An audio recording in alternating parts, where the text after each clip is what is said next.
Allez, très bien pour notre circuit training. Donc, échauffement, cohérence cardiaque, 5 minutes comme tous les jours. Je sais, oui, comme tous les jours, ainsi que la salutation au soleil B, la plus longue.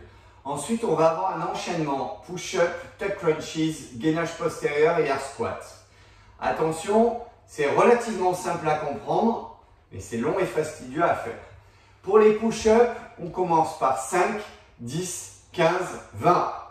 Quand on a fait cette série, 5, 10, 15, 20, on passe au tuck crunches, 5, 10, 15, 20. Quand on a fait cette série, on fait gainage postérieur, 5, 10, 15, 20. Et ensuite, on finit par des air squats, 5, 10, 15, 20. Quand on a fait ça, on repart sur les push-ups, 20, 15, 10, 5. Puis on repart sur les tuck crunches, 20, 15, 10, 5. Puis on repart sur le gainage postérieur, 20, 15, 10, 5. Pour finir sur les air squats, 20, 15, 10, 5. Une fois qu'on a fait ce gros bloc, 5, 10, 15, 20, 20, 15, 10, 5, eh bien on le refait 3 fois. Oui, ça fait 300 en pompe, 300 abdos, 300 gainage postérieur, 300 air squat. Bah ouais, c'est samedi, avec ça à faire. Vous êtes OK? Voilà, vous pouvez le faire que 2 fois. Ça fait 250. Non, pardon, ça fait 200. Soit vous faites 200, soit vous faites 300. Vous ne pouvez pas faire 250. J'ai calculé, ça ne marche pas. OK? Alors, pour les pompes, je vous conseille quand même d'essayer de faire des pompes réelles, de vraies pompes, de ne pas les poser sur les genoux, sauf si vraiment vous n'y arrivez pas. Ça veut dire qu'il n'y a pas d'obligation d'enchaîner les pompes, hein, comme des malades. Vous en faites 5, puis 10, puis 15, puis 20, à votre rythme. OK? Je me mets dans cette position, je verrouille bien mon dos, et j'en fais 1, 2, 3, 4 et 5, bien propre, comme il faut. Je récupère tranquillement. Quand c'est fait, au bout de 15-20 secondes, j'enchaîne sur 10.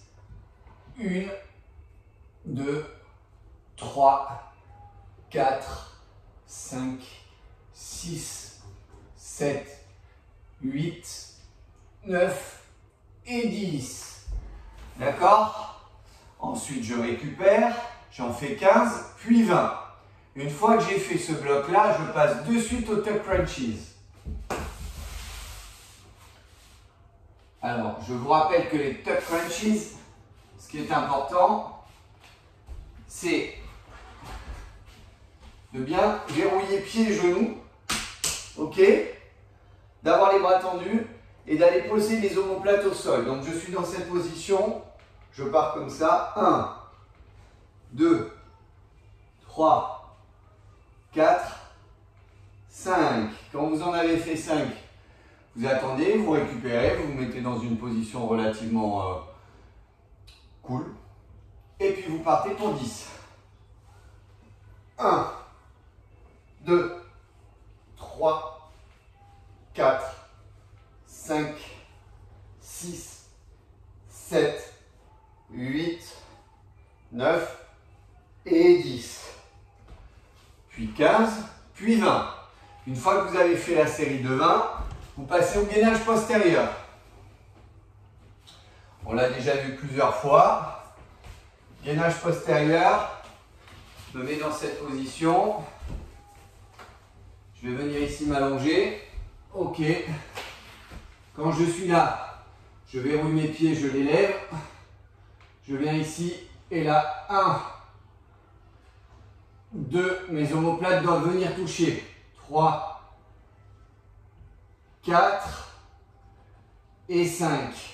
Vous voyez, ce qui est important, c'est que les deux omoplates se touchent et que les coudes viennent comme ça. Puis 10, puis 15, puis 20. On finit par les air squats. Vous les connaissez dans cette position. 1, 2, 3, 4, 5. Pour récupérer, il faut bien descendre. Hein. Descendez bien. Ok, on se met là. 1, 2, 3, 4, 5, 6, 7, 8, 9 et 10. Puis 15, puis 20. Quand vous avez fait ce bloc, vous faites 20, 15, 10, 5 de chaque série. Push-up, tuck crunches, gainage postérieur, air squat. Et quand c'est fait, vous répétez ça une deuxième fois et éventuellement une troisième fois. Chaque bloc, 5, 10, 15, 20, comporte 50 éléments. Le bloc complet fait 100 éléments. Donc vous faites 100, 200 ou 300. Faites au moins 200. Ok? Je vous souhaite un très bon samedi. Ah oui, c'est une vidéo relativement courte, mais tout est dit. À ce soir.